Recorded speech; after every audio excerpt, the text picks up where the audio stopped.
Welcome to Om Times TV, a division of Om Times Media and Broadcasting.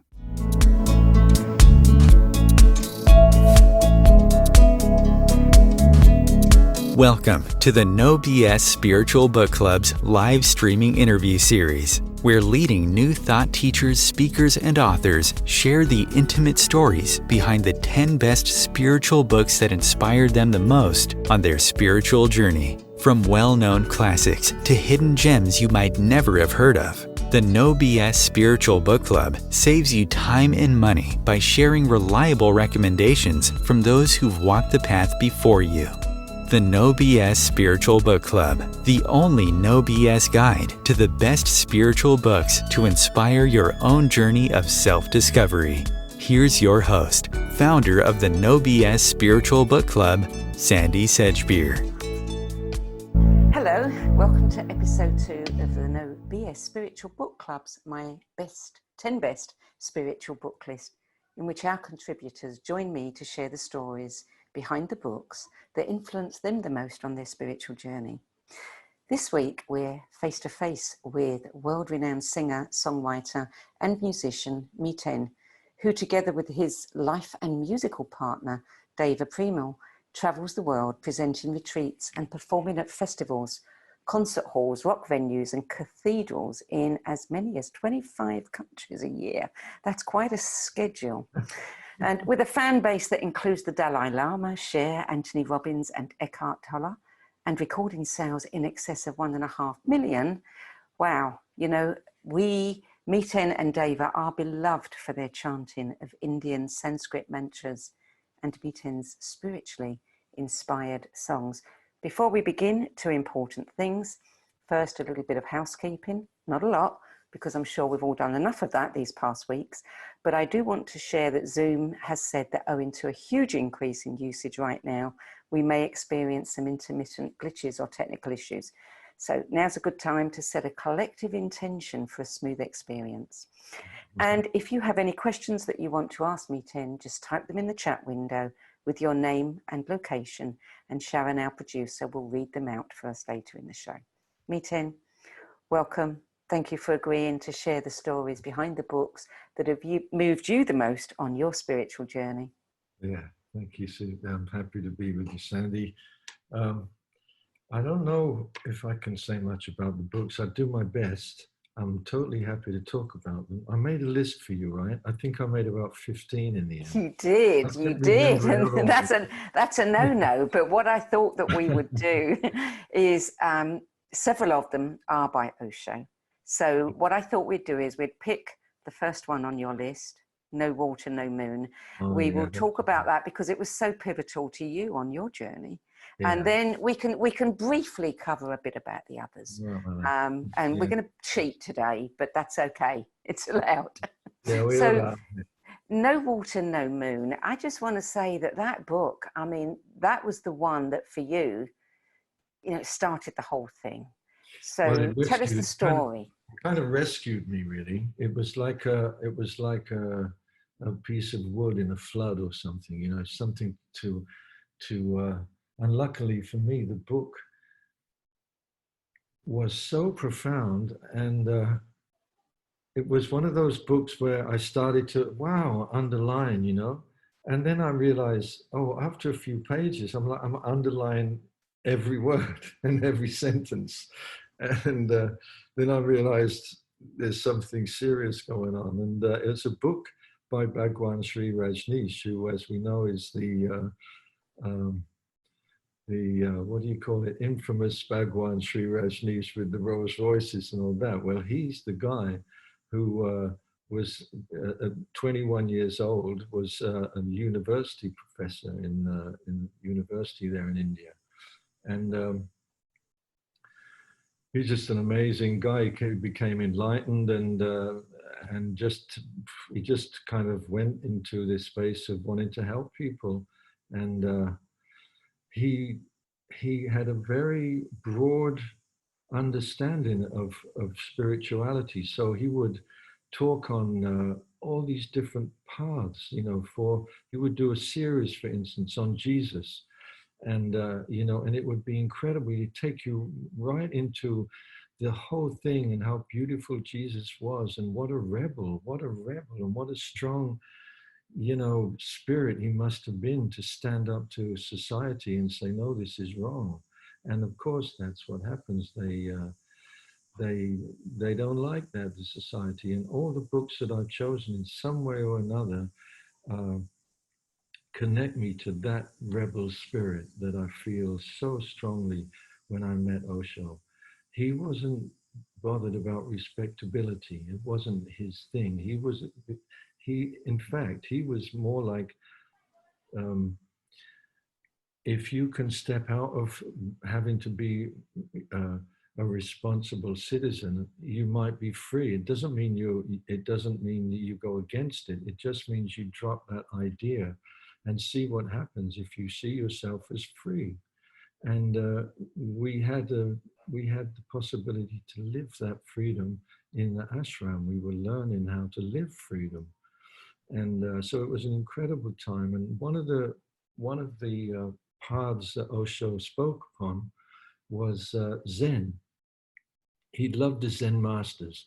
He loved that so absurd. There's such absurd stories and the things and the koans. It's an amazing world. And he would take us into Zen, and you'd get this very sharp understanding. It's very different to, say, Jesus, you know. And then he would talk us into Tantra, and we would listen and explore the Tantric masters. And also it was like a university of all these different spiritual paths, plus everyday meditation all through the day. So you really started to dislodge from your concept of who you really are, or who you thought you were, and something that's richer and more relaxed, for me anyway, and more grounded in reality. So when I read this book, it was like, there was one story,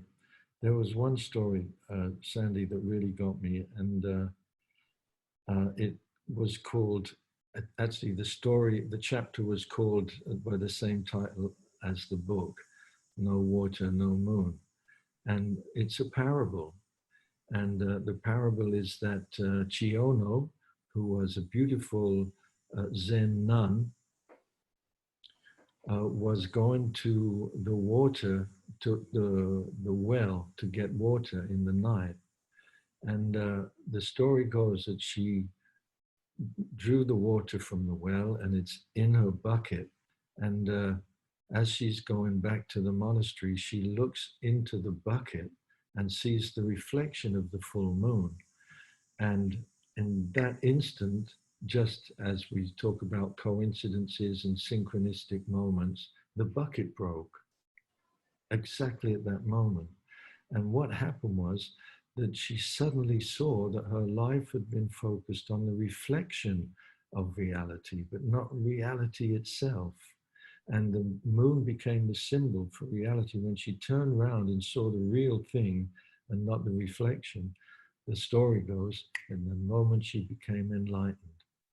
And that for me was a key, because I realized that's my music. It was always, I knew that it was real, but I knew there was something more. And so all the music that I'd made up until that point was in praise and in connection to the reflection of reality. That's no wonder I've always felt on the periphery. Even when I was on those big tours, I still felt on the periphery. And I didn't feel I was at the center of life. You know, where is it? Oh, I know, it's where Neil Young and Joni Mitchell and all those guys are hanging out. That's where it is, it's not where I am. Or, you know, all that kind of ideas in my head, my young mind. And so,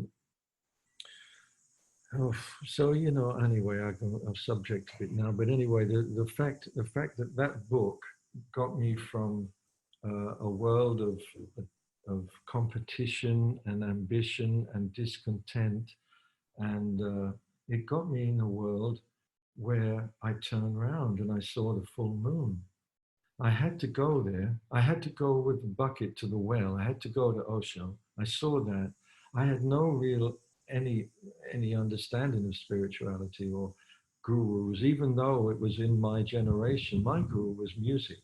I didn't think about, chanting with George Harrison and Hare Krishna or anything. Or for me, it was all somewhere else because I was not in the world really, So once I found it, Osho gave me the name Prabhu Miten, friend of God. He didn't know I didn't have a friend in the world. I just left the music business. Nobody knew. Nobody knew the record company, the manager, the publishers, everybody said, where did he go? What happened to him, And I just went. And To give it a bit of context there, I should tell people that you were a very successful working musician, and you were touring with and opening for and being featured as a guest musician for bands like Fleetwood Mac, Fairport Convention, Hall & Oates, Randy Newman, Raikou. Yeah, Oh, and you just walked away from all of it. Yeah, I did. Because of one book. Because of one book, and because I said yes to something.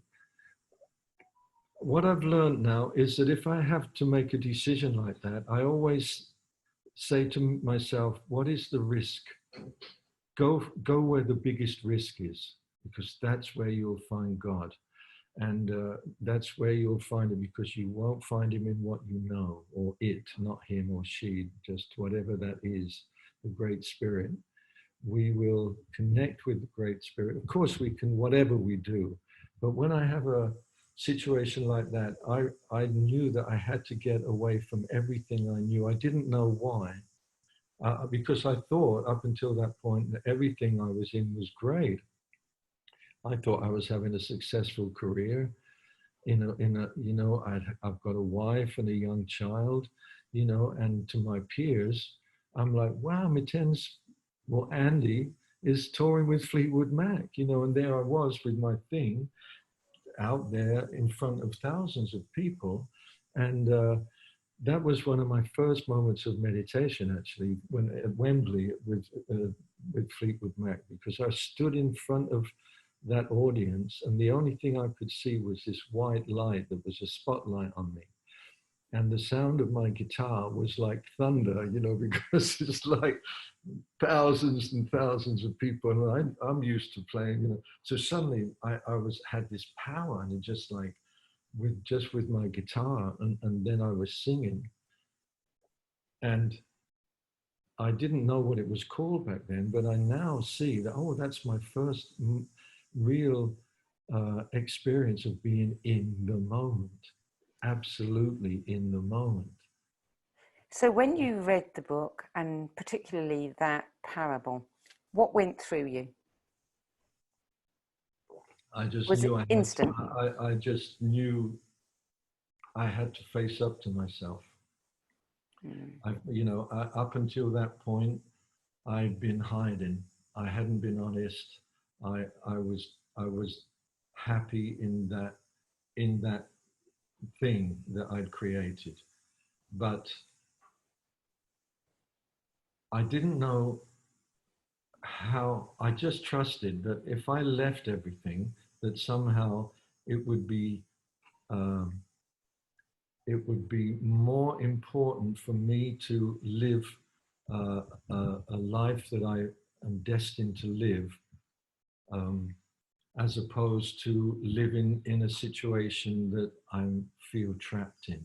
And and it was nobody's fault. It was nobody's fault. It was purely a personal, individual feeling. It wasn't that everybody should feel like that, but me personally, I felt claustrophobic, So I had to. I was looking for something, obviously. And it came. So and when it came, it just spoke to me like that. It was so strong. It was like, I'm off. I'm going, and without any thought for anything. Just the only people I stayed connected with in that whole journey was my son and my mother. And so I would be in India or wherever I would be, and they were the two people that I wanted to know, I'm okay, you're okay, I'm with you, and this is just something that I'm doing and I have to do, and I haven't forgotten you. So that clarified something that Bob Dylan had sowed a seed all those years earlier in his music, because back then when I heard Bob Dylan singing Like a Rolling Stone, I had the same kind of feeling of, wow, this is something else. This is something else. I still remember the first time I heard it, where I was. And I was on a railway station in Bedford in England. I was a kid and I heard Like a Rolling Stone. And, you know, it was like Love Me Do, same. Love Me Do with the Beatles. These were avatars. If you go back further, that's what all these books are. The book on Bob Dylan, the Bob Dylan's Chronicles, you know, that for me is, it's astounding, just like he is. It's just amazing. It's just to be alive when that guy's creating something is more than enough. So you go back to the Beatles, Love Me Do. These guys were carrying joy, pure joy, pure joy. They didn't know anything else. They couldn't not. I don't know. It was a mystery. But if you look back at that time, when you see mostly girls, screaming, I mean, where does that happen? When actually you scream, and there's thousands of teenage girls just letting off this scream and this scream, you know. I mean, that was totally, it had never been before. And on that level, and the Beatles were this thing of just creating some kind of joy that goes back. It goes back beyond the Beatles. If you go back to Jack Kerouac, you'll find it in there on the road. If you look at that guy Moriarty, the guy that Jack Kerouac was hanging out with, you'll find the same spirit there, and it went to Allen Ginsberg, the same spirit there that connected John Lennon to Elvis Presley, you know, and Paul McCartney to Little Richard, all those, and George Harrison to Carl Perkins. These were the, you know, these were the steps in those books. So the list that you've given me, which for those that have just joined us, actually Miten's breaking the rules, but I'm letting him. He came up with 15 books, 4 of which are by Osho, and we'll have a little discussion about the other 3 afterwards. But I don't know whether the list was in order of how you came across it, but you've just mentioned Kerouac, Dylan, John Lennon, 3 of the books on your list. You know, where do you want to go? Do you want to move on to Steppenwolf, or do you want to jump around and just, you know, as they come up? Well, Steppenwolf was big because it came out in the time of our early experiments with drugs.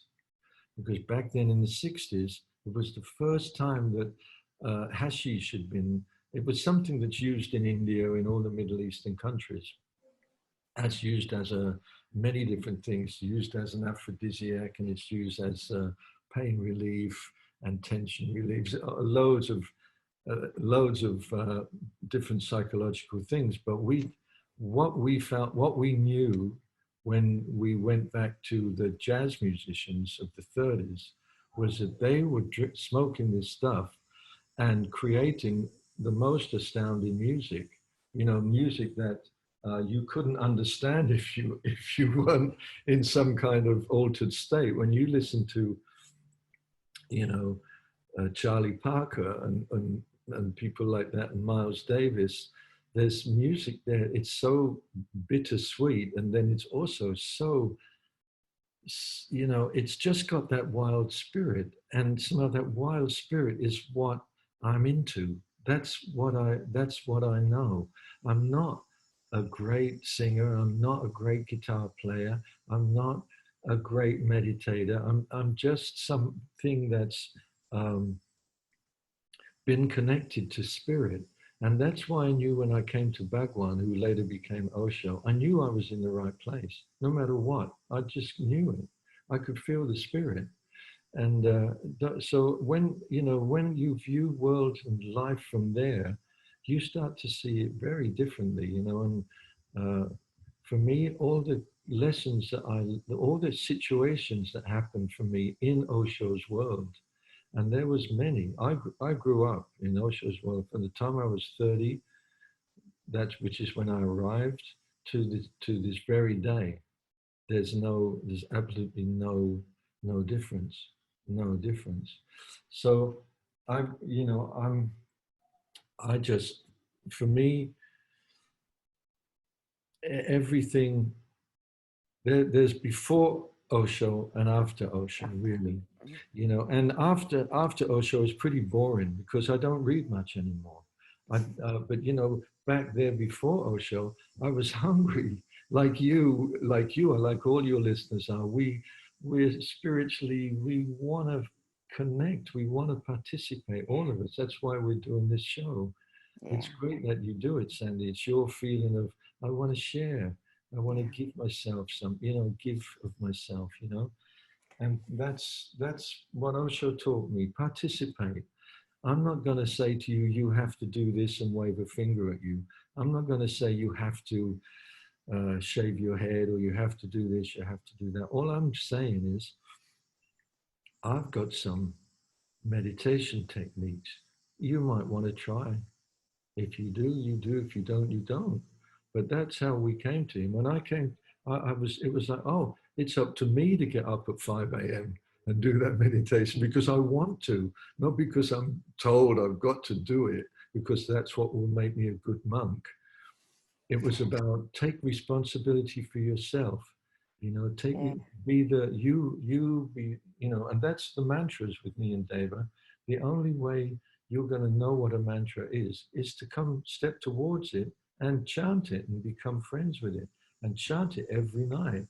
And then you'll start to know what mantras are. But if you don't, that's, you know, it's up to us how we participate in life, isn't it?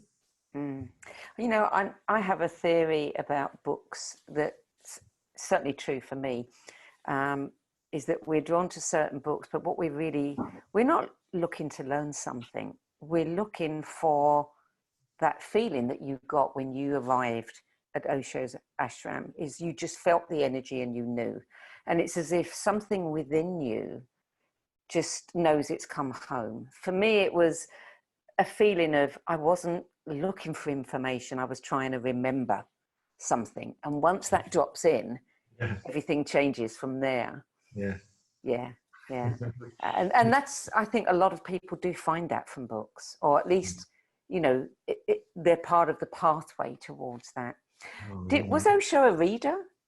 Yeah, he was. Yeah, he's a big reader. He had a very vast library. But you just reminded me of a book in that list that I really would like to say something about, Sandie. And it's a book called Boyhood with Gurdjieff. Yes. And it's by a young boy called Fritz Peters. And Fritz Peters wrote this book when he was a young man.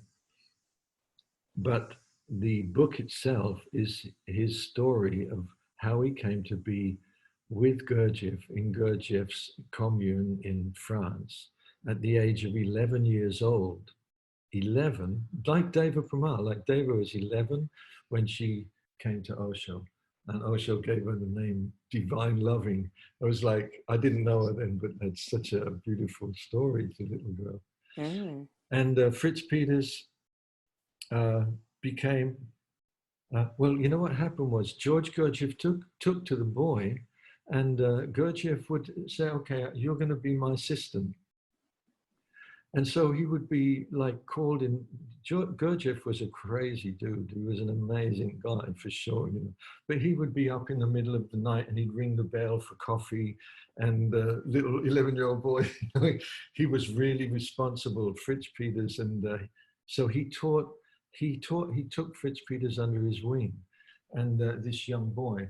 And it was an interesting book because you know, he talks about there was some beautiful moments with Gurdjieff, but he also talks about how he didn't really have any respect for the adults there. You know, he thought, oh, they're all just missed the point, kind of thing. You know, so he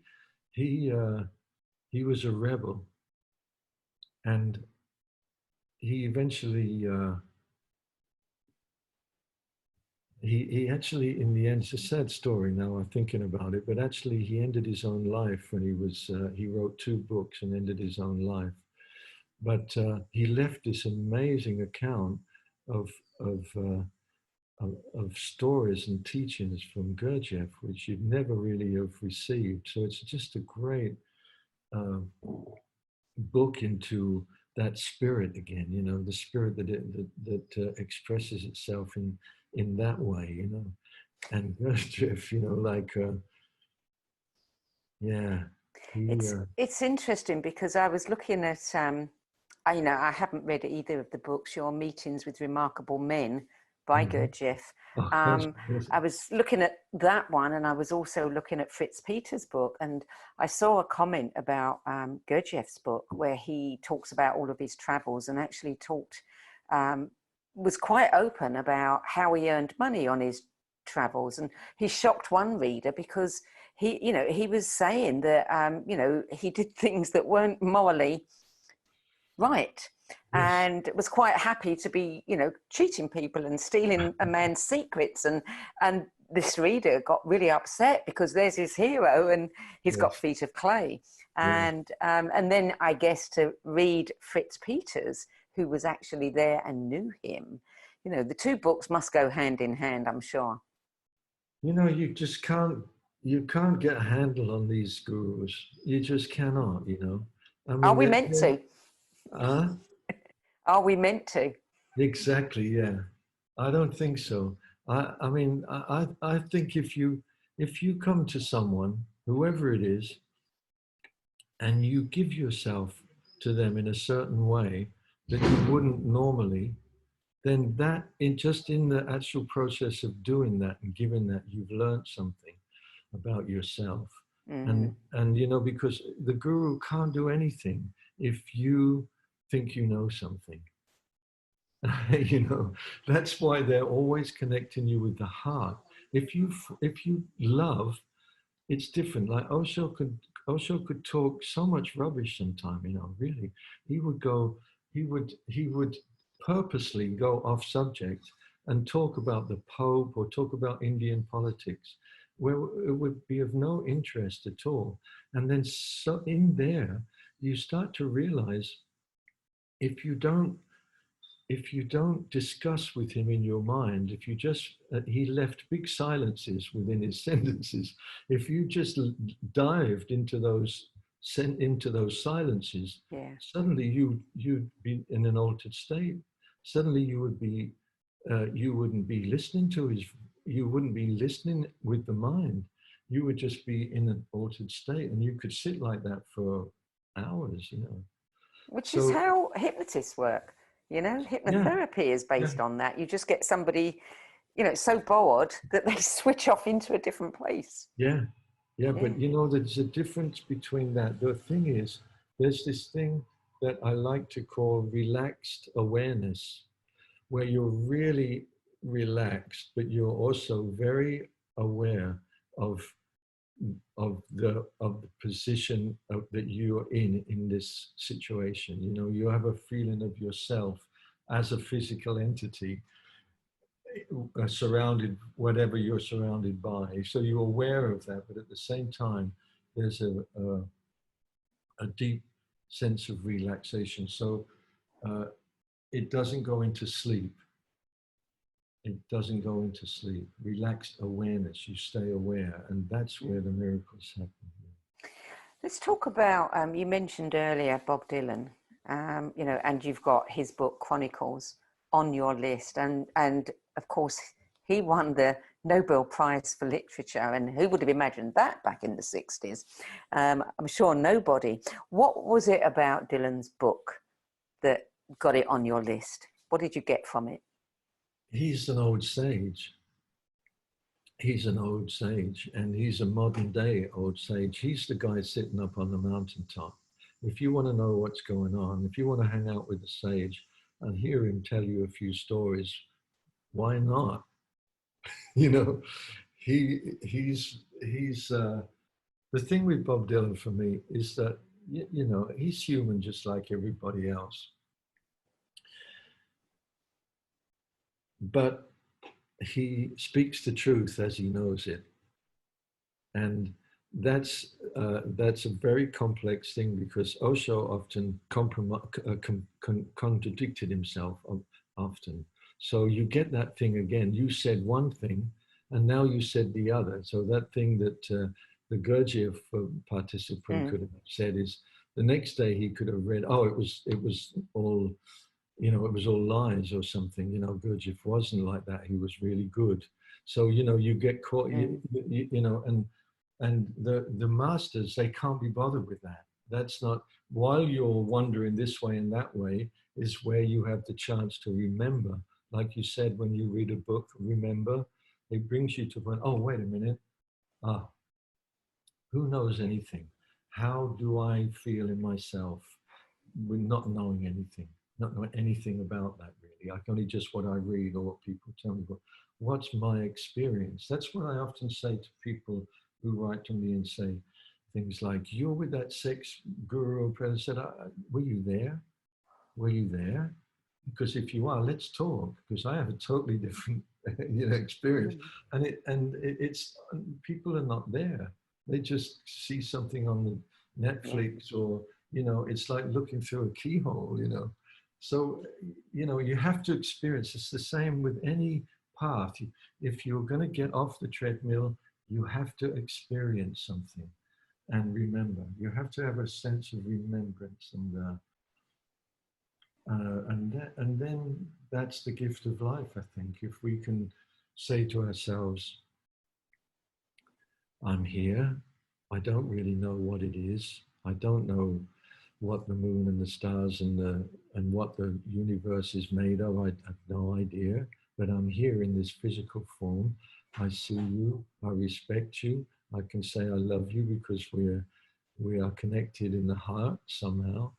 And I sing songs, you know, and I play music that helps my beloved friend Deva to open her voice and sing, so that I get the benefits of singing with Deva, but also hearing her sing, you know. So I'm really, you know, I would like to, I can't get enough of Deva singing, but she doesn't sing much, like not in the house. If we're on, like now, I quite often, you know, she might be doing something and I would just go with the guitar and sit down and hang out and maybe play some mantra, and then eventually we'll get into it and we'll sing together, you know.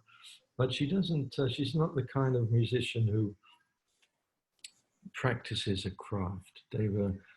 Deva doesn't see herself like that. She, you know, she is an Osho, again, it's just a spirit. It just came through her in that way, and that's who she is. So is that why you tour so much? Because then you get to hear her voice. Exactly. I get to save my ass too, you know, because I need it too. You know? So yeah, I need it, you know. And it's funny because I don't know whether you know this, Sandie, but right now, since the lockdown has happened, me and Deva, we rented we were in Costa Rica, which is where we are now, in Costa Rica. We rented a house in the jungle, and it's got a path to the beach. We don't see anyone. People deliver our food, and we hunkered down here in the jungle in Costa Rica, you know, and we had to cancel everything. All the South American concerts are cancelled, and but what it gave us the possibility. We said, look, why don't we just tell everyone we'll go online once a day, and we make the time. So we made a time, Costa Rica, 2 p.m. You guys all across the world, we just put it up on our Facebook, on our Instagram. We're going to go live, do a little meditation together. We'll see you there at this time. 50, 60, 70,000 people, you know, Wow. and all join in and come into Yeah. and come into YouTube afterwards, and so and we've ever since that lockdown we've done it every day, and every day we still do it, and we just sit in front of our iPhone and we take the guitar, me and Deva, we say hi, how you guys doing? We go into the meditation of Om, and then helping people to breathe. So we're all breathing in rhythm all over the world. We're breathing in the same rhythm, so that everyone's breathing with Deva as she chants the Om. So we're all chanting. We just chant for a good while, you know, and everybody is like, wow, I really need this. It just slows me right down. Yeah, So, I'm sure. so you know, we can't be busy in our bodies like we usually are, but our minds are as busy as ever. So, you know, we have to find ways to slow the mind down. And so we do this meditation every day. So if you and your listeners, or whoever's listening, or you personally, it's on let me see, what's the time, 11, 12. It's in about another 2.5 hours. Yeah, I think that's 1 p.m. Pacific time, 2 p.m. Costa Rica time, yes? Yeah, that could Good. be. Could be. Anyway, you Good. should check it out. It's really so nice, the feeling of all coming together. So that's what Bob Dylan gave me. That's what Good. Bob Dylan gave me. So tell me about The Mysticism of Sound and Music by Hazrat Inayat Khan. Oh my I God. mean, you've got the music and the sound there. I mean, what was that book about, and what did that do for you? It basically talks and helps me to articulate the feeling that I felt when I first came to Osho again, with the music in the ashram and the commune. The music in the ashram and the commune was very different to any other music that I heard. I don't mean it was world music or anything. It was just music made from a different place, and I'd always felt music was about, you know, up until that time, like being something that you could make money doing. You know, a musician, you make money. That's what you do with it. Mm-hmm. And this, for the first time, I came to Osho's ashram. It was like, there was no money. There was no feeling of ambition. There was nothing that other than the enjoyment of playing, you know, and not for anything else. And I'd never experienced, I mean, I apart from when I was a kid, but even when I was a kid, I would play for my mum and dad, and they would go, yay, like this, you know. So this was not for any approval. This was different. It was a music that was saying, thank you. That's it. And it said it in different ways. So the book that you mentioned, he says it, he's left his body now, but he's a revered master of Sufi music. And and what he helps you to understand is how the silence is totally, it's without silence, there is no music. So, because it's just noise. So it's the silence, this fragile silence moments that you can hear if you tune into it. The whole thing is in a flow, but it's appeared out of silence. So before they play, and this is how it is for Deva and I, you know, I can say the same thing. Before we play, before we start our concerts and our gatherings, we just sit down and just take a moment or two, like we could now, you know, like we could now, because that's what all the books are teaching me. It's how to sit in silence, you know. So we can talk all these words, but what he's saying is, if the music doesn't deepen your silence when it lands, it's not deep music. So you have the opportunity to have this music come out of silence. So we're in silence. We're listening just to the sounds in the room. I can hear some birds, can hear a little wind, can hear somebody out there, you know, just in the moment of that. And then if silence is ready, then the music to appear. I'm not saying Bob Dylan did this. What I'm saying is that he taught me there's new ways to look at life and live. And it brought me to realizations about this, so that the music begins out of silence, and when the mantra finishes, it's created a deeper silence than the one that it left. So we go deeper, we go deep there, we're in silence again, and then we bring the mantra, another mantra, we come up, and we go on a journey. And when that journey is over, it lands, and that silence is profound. And when we do that for 2.5 hours, we realize, well, we've all been breathing in the same rhythm. We've all been singing in the same rhythm. So we've created, without even realizing it, a complete field of synchronized breathing. And the chanting, so everyone's using their voices. So the chanting, so it's like, it's like, in a way, what I always imagined church would be like. I can remember my dad taking me to a midnight mass once when I was a little boy. And it's the only time I can remember hearing voices. The only other time I heard people sing, and it wasn't much, but they were singing, I remember it. It was magic.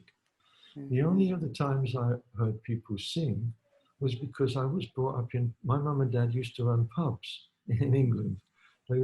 So I was brought up in a pub, and that was back in the 50s. So there was no jukebox. The jukeboxes in England, and it was not there, of course. My mother would be on the piano in the nights on Saturday night, and I would be next to her, like 6 or 7 years old, and I would be around these people all singing. They were all singing. They had their beer, but they were singing their tears. They were singing their love. They were just singing. And so when I came to Osho, I was like, oh, I've reconnected. I'm in this place where there's 1,000 people singing hallelujah, and things like this. And I'm like, God, this is it. This is what I want. And I'm not qualified to play, but I can definitely sing in a congregation. And I just used to love to sing. The universe is singing its song. The universe is dancing along, these very childish, but childlike poetry that just was so simple, but it didn't care to any of us because it said it the way we felt it. Yeah. Has there been any book that has actually moved you to make music?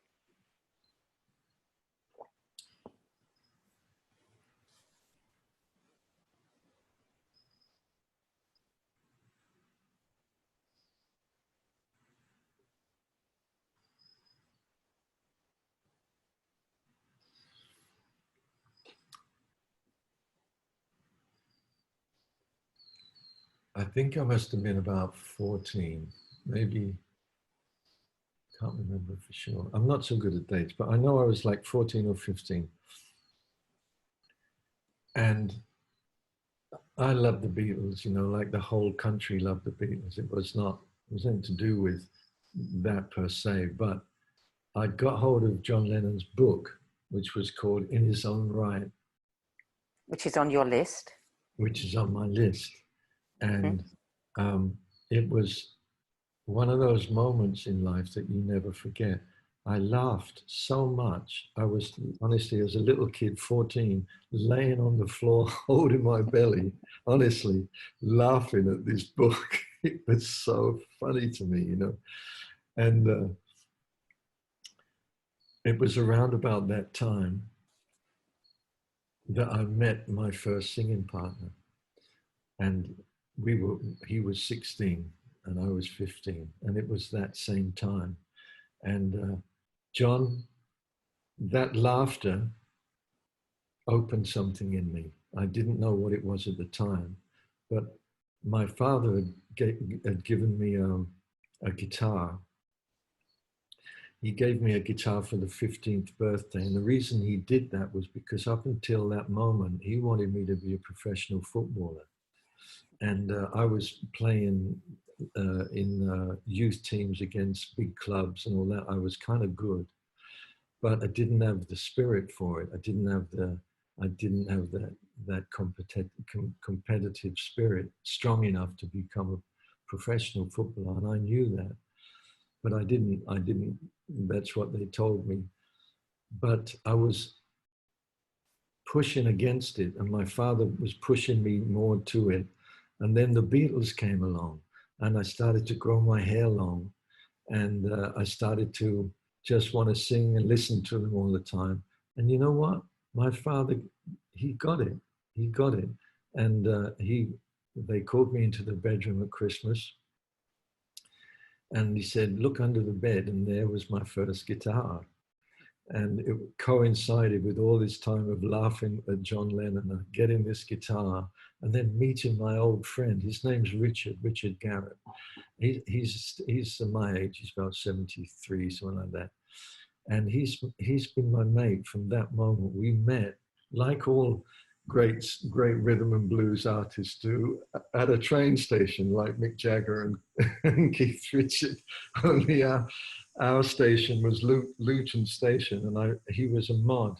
I hadn't seen him since I'd left school, but he turned into this really cool looking dude, you know.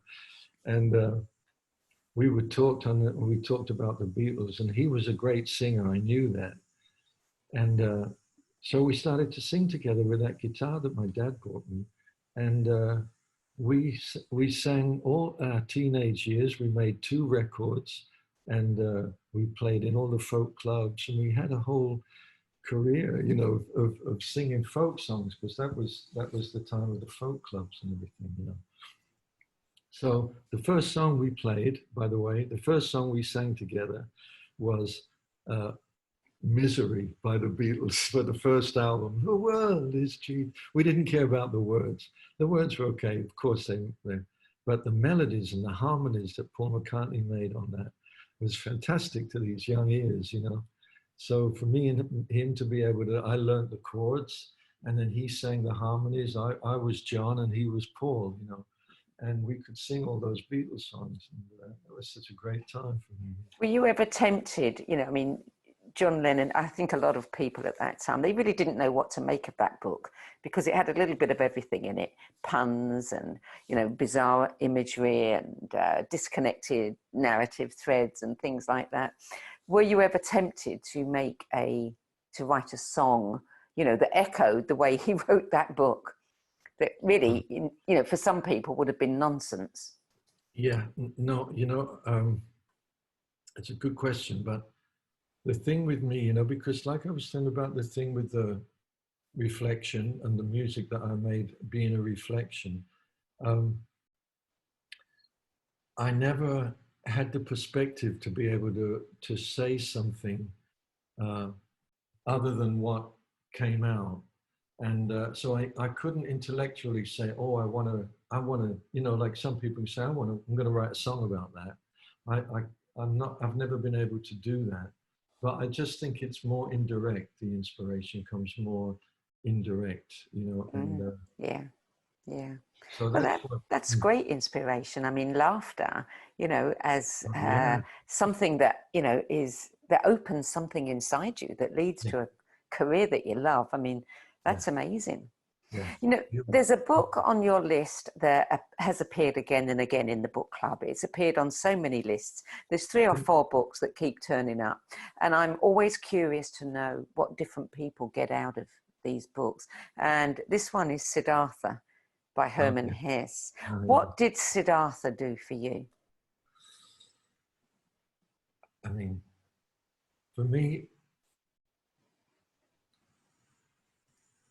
I've got to a point, you know, my father, I should say, my father was he was brought up Catholic. He was an Irish, came from Ireland, Irish Roman Catholic. And so when I was in my teens, going up to my 20s, and, you know, I was been experimenting with it, been aware of drugs and what by smoking cannabis and marijuana and taking some LSD and seeing what that was, all this stuff. And I remember going to church one day on my own because I thought, I've just got to see if it's there. Because, you know, if Bob Dylan has become Christian, then he never lied to me, that guy, you know. He only told me the truth as he saw it. So I liked all his stuff, even when I didn't. I liked it. And I felt like, I'm going to go to church. I'm going to see, you know. And so I went back to church one day, and it wasn't there for me. It wasn't there. That spark that I'd felt all the way through my life, that spark of spirit that I felt when I was laughing and holding my belly, it's just a spark again. It's the same thing. It didn't spark. That's all. I don't know. It just didn't. Then I read a book like Siddhartha, A Quest, you know, and I didn't really even think of it back then. But it opened the door again intellectually. I can't remember much of it, but I know that without that book, I wouldn't have known that I could walk out of my old life and go to see a guru. I wouldn't have had that kind of concept. He gave me that, Herman Hesse. He gave me this feeling of Siddhartha and the other one, the one, what's it called? Oh God, just let me think. Wait a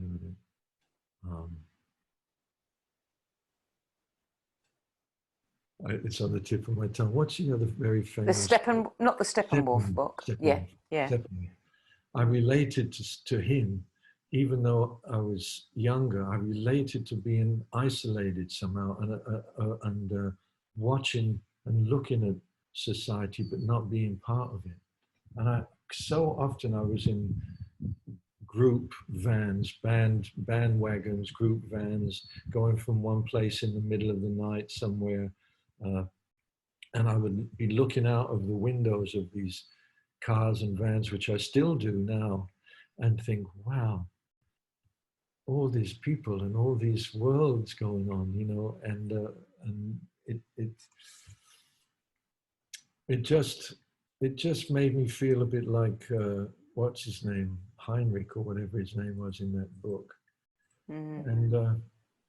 And then suddenly it all flashed into this psychedelic trip.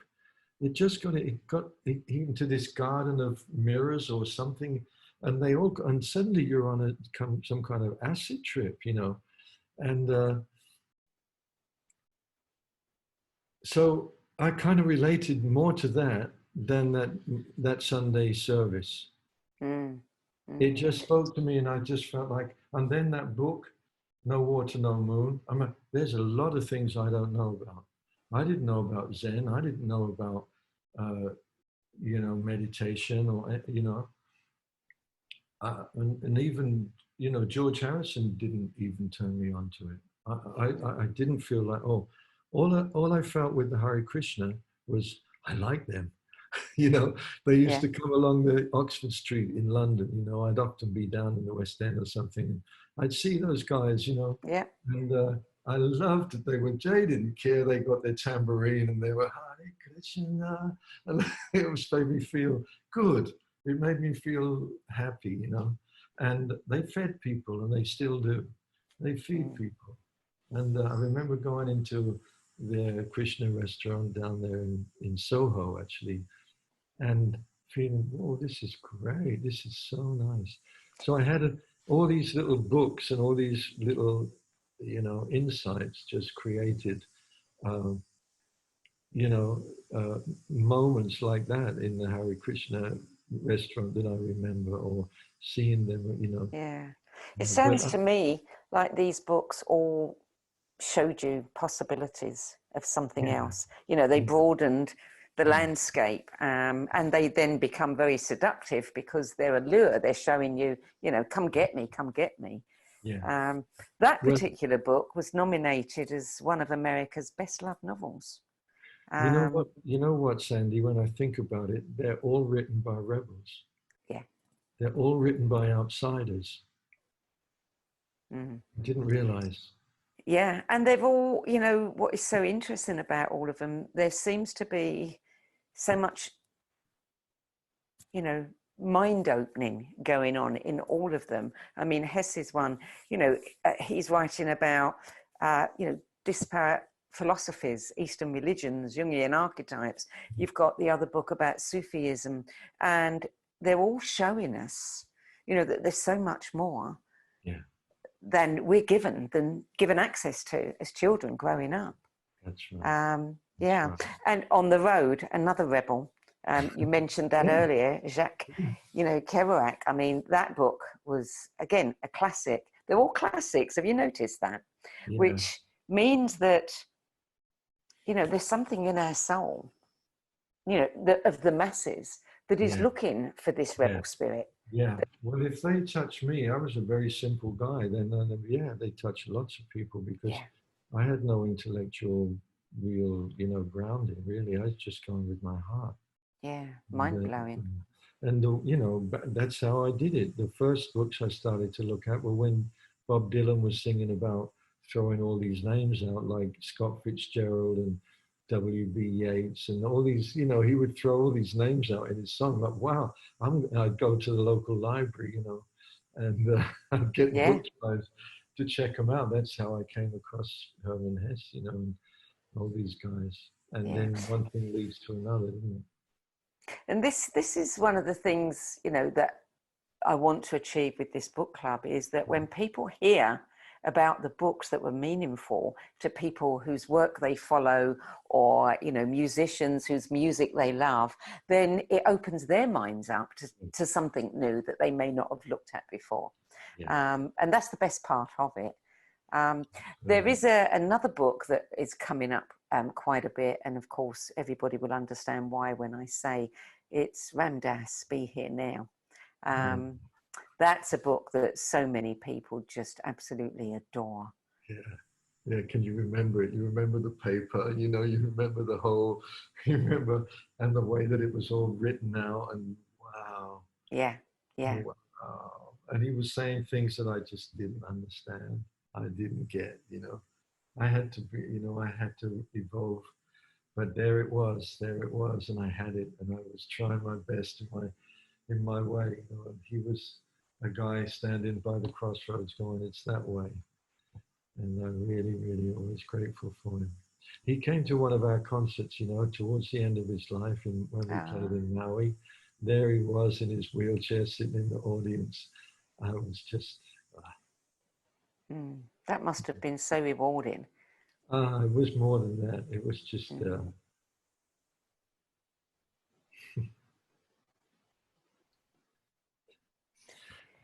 There are two books in your list that are quite similar in a way. One is The Journey Home, Autobiography of an American Swami. And this is a young guy who goes, you know, from the suburbs of Chicago, who leaves at the age of 19 and goes to the caves of the Himalayas. And then he ends up becoming a respected spiritual leader himself. And then you've got a second book, someone who did something similar, which, you know, it's interesting that there are two books of the same ilk. Paul Brunton, who went on a search in secret India, is the title of his book. And he also has been very instrumental in the, you know, the spread of Eastern mysticism. So you clearly like these books of people going off just like you did to find themselves. Yeah, it looks like that's true. That's true. That's true. There was one really nice story that I have about Swamiji.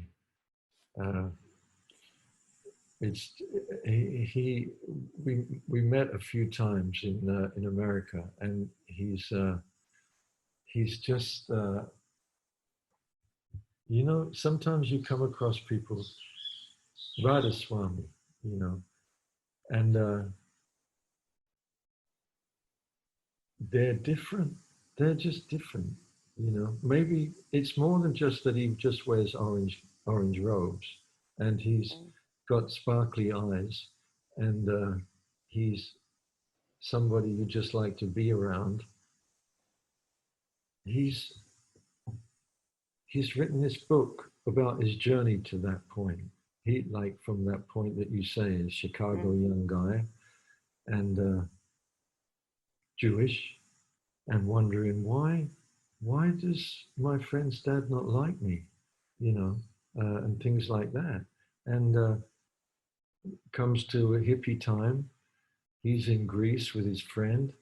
He gets the call, go to India. His friend gets a call, go to Jesus. They say goodbye to each other. Almost simultaneous, and he goes on this journey. And the journey is amazing because he really dives into, he just was born to be who he is, you know. Yeah. So it's something you or I couldn't have done. But he ended up, you know, all he had was 1 or 2 books, and in the end he was naked, just like the holy men of India, bathing in the Ganga, in the Ganja, you know. Ganga, not the Ganja. Maybe the Ganja too, I don't know. That too. Definitely bathing in the Ganga, you know. And begging, you know, the whole thing, he became a sadhu. And he told me this great story. It's in his book, actually. And the way he was 17, he learned to play harmonica. Wow, the blues. He learned to play the blues harmonica. And his way of making friends was on his travels by foot, all through Iran, all through everywhere to get to India. He went on his own, like trying to meet people on the way. And on that journey, he became a sadhu. He wasn't immediately naked or anything, but he went on a path. And his harmonica was his way of communicating with people. He would sit around and he would play, and they would sing, and he could play the blues. He told me, and it's in the book, he came to a point where he'd given away all his belongings, everything had gone. The only thing he had left, which he treasured most, was his harmonica. And he tells a story about how he sat in the middle of the Ganga on these rocks, and he knew he had to let go of his harmonica and say goodbye to his harmonica, so that he was free of all attachments, just so that he knew, if I can let go of this, I can let go of my body. I can die happy. So he let go of the harmonica, and that was the last thing he let go of, I think. And when I met him, I told him, Swamiji, maybe you should pick up that harmonica again. and you know, I mean, he's a inspiration to thousands and thousands of Krishna devotees in Mumbai, and he does great work. We went with him once into the villages where he created a hospital in the village, where they were giving all the villagers cataract surgery. And he would be the inspiration. He would get these people, the doctors, come out into the village, help me to get these people. So these people would be, and there would be a dentist, and he would make these things happen, you know, like so he's an incredible spirit, so great. So I told him, the next time I see you, I will be carrying a harmonica in my guitar case. And so the next time we met, we met in this room, a very intimate place with just a few people. I went, Swamiji, come with me. And I opened up and I gave him the harmonica. And we played the blues together. And it was so beautiful that he could play the blues after this whole journey. And wow, hadn't forgotten. He hadn't forgotten. It was insult, but now he played Krishna, and so that was a beautiful story where we met. Did he keep it and take it with him? No, he said, "You keep it, and I'll when we see each other." Yeah, he didn't want it. He didn't want to go there, but it was good enough. Yeah, it was a beautiful story. We've covered all of the actually we've covered 12 of your books. There's 3 left, which you shouldn't have really had, but I'm going to let you have. And we will very quickly just go over the 3, and they're all by Osho. The Way of the White Clouds, The Orange Book, and From Sex to Super Consciousness. What was interesting is I couldn't find out a great deal about the Orange Book, no matter how I tried. So I don't know why that is, but, you know, these books in particular, you know, what did they mean? Just to make it very clear, really, the Orange Book was like a little, it was like a little flame. It was like a little flash. It was only small, and it was orange, called the Orange Book. And it was 108 meditations that Osho gave in the book. So it was priceless. It was like, wow. You know, I was just coming into it. I thought that try this. You know, just the golden light meditation. Oh, Vipassana. What's Vipassana? Oh, wow. You know, that was just page after page. So it was an incredible book for me. It was called The Orange Book, and I never knew where it went. I had it for years, but you know, everything from those days are gone now. But yeah, that was a big book for me. And From Sex to Super Consciousness was the root of the whole thing, because I knew that there must be a way to raise sexual energy up the chakras so that we don't get stuck in this thing of reproducing, reproductive, basic urge that we have to recreate, and that it's manifest in the way that we manifest it. So it was like it's our survival energy. It's the base chakra. It's the base chakra. It's the one that survives. It's the one that keeps us on fight or flight. It's that one. It's the one that reacts and responds to danger. All that stuff, the one that recreates its species. So that's a real basic energy. And if you go up to like the heart energy, you'll find that there's such more space. You actually start to feel compassion for people that before you would have fought against. You come to see, oh wow, wait a minute, there's more than one way to see life. And that's the heart. That's Osho moving us up from sex to super consciousness up. And if you're in the heart, what happens if you move up?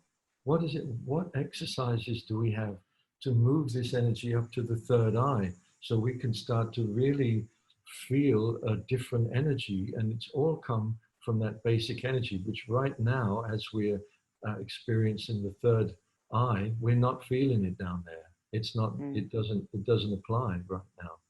So, you know, and that's the way, helping it to move up and to the seventh chakra, and that's the Gayatri mantra in short. That's what we learned with the Gayatri, that the Gayatri mantra does that and said in the same way. You know, one of the notes I've got on that book, you know, it says that Osho said that sex is man's most vibrant energy, but it should not be an end unto itself. Sex should lead man to his soul. Yeah, exactly. Yeah. Exactly. And that's beautiful. We're just stuck with it all our lives. It doesn't go away, I can tell you. No. Yeah. Well, we've covered all of your books, all 15 of them. And I won't let you forget that one. You're going to be the only person who's allowed to do that. I know. You got me there. You got me but there. I don't know if anyone has any questions they want to ask. If you do, now is a good time to post it, and Sharon can read it out for us. Hi. This one's from Jane. A great conversation with the master. The essentials for growth, rebel spirit, go where the risk is, a heart open to the feeling of home. I've tried to live this too. It's not always easy, but I believe there is no other way. Does your transformation continue? Is her question. Yes, my love, it does continue. It does continue. That's that song, one step at a time, you know. It's like inner travel is like, it's the same as going into space. You just keep going. It's your inner world is as vast as your outer world. So it's a continual adventure. It's look at me, you know, I don't know how to, I didn't get any diploma how to live in your 70s. I'm just learning how to do it. That doesn't stop, you know, and learning because the body's changing. So how do I navigate being this age and my, you know, so it's an ongoing, beautiful, beautiful adventure. Don't ever give up on it. It's the most amazing adventure you can imagine. And when it's over, let it go. Don't hold on, just let it go. And that's what I'm doing. When it comes my time, be happy for me because I've lived the most amazingly beautiful life. And when I let go, I'm going. I'm going. I'm not going to be hanging around you. I'm off. And I'll leave you with whatever I've left you with. You know, second chance. You know, the movie Living in a Material World about George Harrison, that movie impacted me very deeply, especially when his wife tells about what happened in that room when George died. And, you know, she says, you can tell just by the way, you know, her face, her physiology, her body language, that it is hard for her to speak about because it was just so profound. But she says, let's just say that if you'd had a camera crew there, you wouldn't have needed any lights. And she said that he consciously prepared, you know, consciously prepared for his death for many, many years. Is that something that you think about? Is that something you work towards? Or do you just know that you're going to go consciously? I'm making friends every day with death. I'm looking for him around the corner, around this way, around that way. Oh, there she is today, you know. I just, oh, she's coming. She's not here yet. Or whatever. That's how it is. I don't know. But, you know, if I had a choice, if there is any God listening, I can put in a request for the way I go. I would like to, I would like to die in the middle of the Gayatri Mantra on stage with like a few thousand people all singing with us. And the most highest blissful moment of my life is always when we chant the Gayatri Mantra together with thousands of people. Nothing compares with that. Nothing compares with that. And I've got my brothers with me. I've got the best band, the band that I've been waiting 70 years for to put together. It's not easy to put the pieces together, make them fit. Now I've got a perfect fit, and I've got Manoj, and there's Deva. And so I've created this situation where every time we play, I blissed out. So, you know, and I tell everybody in our concerts, hey, if you're going to die, this is a good time to go, you know. Wow, yeah, I can, yeah, I mean, whew, the trajectory, you know, you can only go one way, can't you, then, on that vibration? Yeah, exactly, exactly. Right up, the Gayatri Mantra, right through the chakras, right out. Yeah. So, Miten, if you were, out of your list of 15 books, if you were to recommend just one to somebody. No Water, No Moon, I think. No Water, No Moon. Okay. I think so. Just because it touched me so deeply. And if it touched me so deeply, it might touch one of your readers in the same way. It might just lead them on a quest into themselves that will save them from a very sad life or a very compromised life. So, beautiful. You know, that's, and you know, the thing with words is that, you know, you can, you know what it's like. You can hear something and then go back and listen to it again and go, oh, I never heard that when it was said before. And that's what it's like, you know, with words. You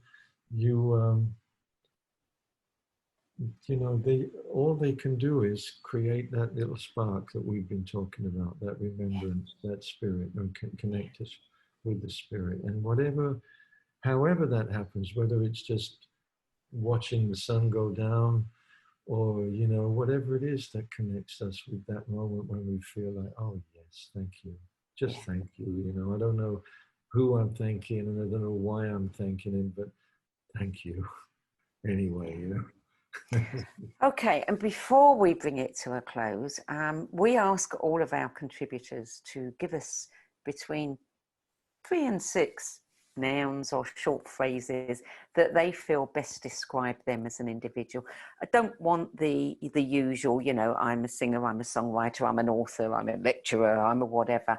I'm talking about, you know, sort of things that you might be asked to complete for a Match.com profile.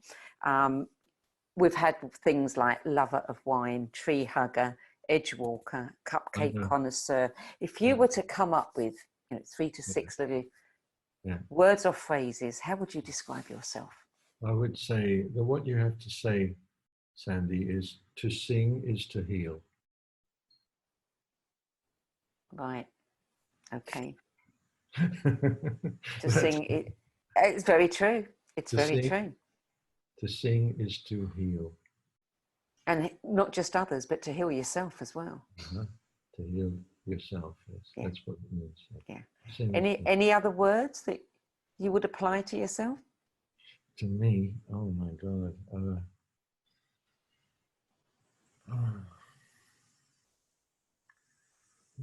Rebel. Rebel's got to be there. Rebel. Rebel. Yeah, I don't know. You say I don't know. You know, it's difficult for me because, okay, I'm looking at myself now. I'm trying to look at myself and say what do I want to call myself?